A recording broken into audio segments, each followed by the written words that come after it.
Assalamualaikum warahmatullahi wabarakatuh.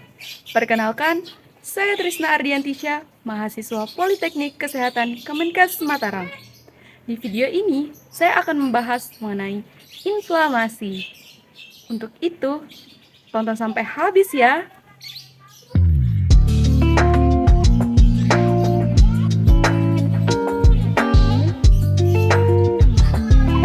Hai Trisna, dari mana? Arif, ini lagi dari beli es nih.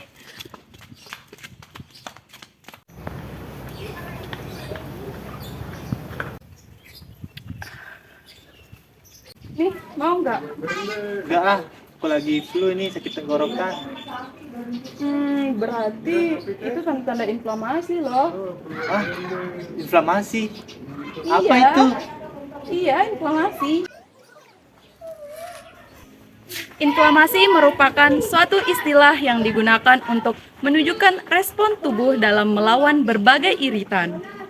Penyebabnya bisa bermacam-macam, mulai dari yang pertama yaitu infeksi bakteri, jamur, dan juga virus.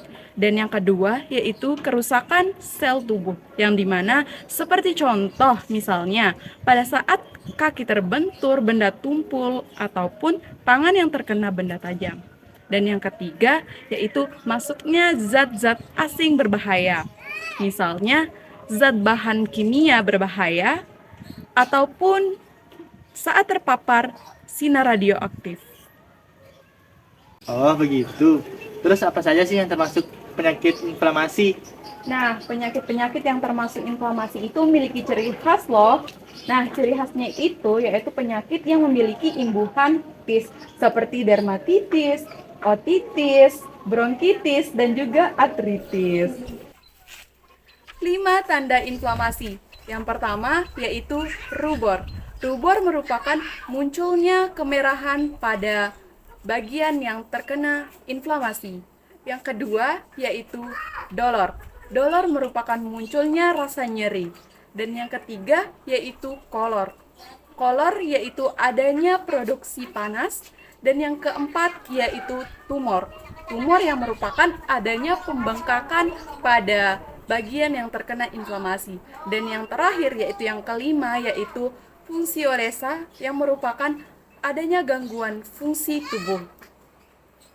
Misalnya, pada saat kita terkena atau terbentur kaki yang terbentur oleh meja, maka secara otomatis kaki yang terbentur tersebut akan mengalami kemerahan, pembengkakan, rasa nyeri, dan juga akan terasa panas yang mengakibatkan tubuh kita mengalami kesulitan untuk berjalan. Nah, itu adalah contoh dari penyebab inflamasi.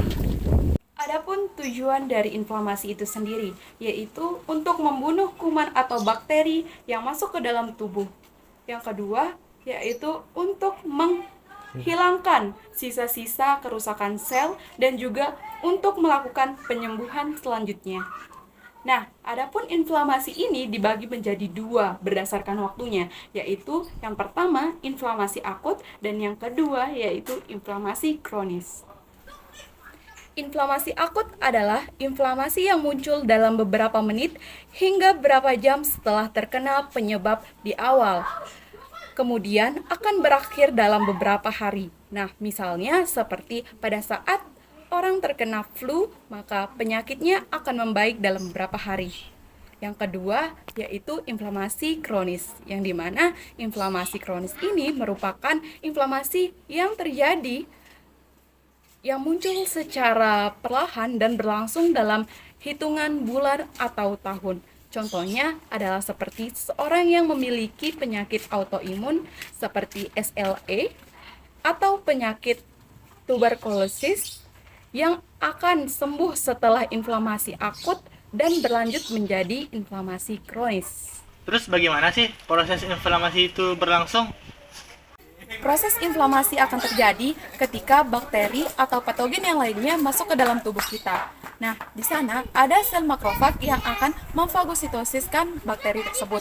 Nah, ketika sel makrofag akan memfagositosiskan bakteri, nantinya akan dikeluarkan zat semotaksin dan juga sitokin proinflamasi, yang dimana nantinya di sana juga ada yang namanya sel mas. Sel mas ini akan mengeluarkan zat histamin yang akan memicu dilatasi pada pembuluh darah. Nah, setelah difagositosis dan juga keluarnya zat chemotoksin dan sitokin proinflamasi ini nantinya akan memicu keluarnya neutrofil dan juga monosit dari pembuluh darah menuju ke jaringan yang terkena inflamasi. Nah, setelah keluar, monosit dan neutrofil ini akan membunuh kuman atau bakteri yang ada di jaringan tersebut, dan juga monosit dan neutrofil ini akan menghilangkan sel-sel yang rusak. Setelah monosit dan neutrofil memfagositosis bakteri dan juga sel-sel yang rusak, maka sel imun akan menurunkan produksi sitokin dan juga chemotoksin, sehingga akan memproduksi sitokin anti-inflamasi, yang dimana ini merupakan akhir dari inflamasi, sehingga nanti jaringan yang terkena inflamasi akan mengalami perbaikan atau penyembuhan. Nah, itulah tadi pembahasan mengenai inflamasi. Kurang dan lebihnya mohon dimaafkan. Wabillahi taufiq wal hidayah. Wassalamualaikum warahmatullahi wabarakatuh.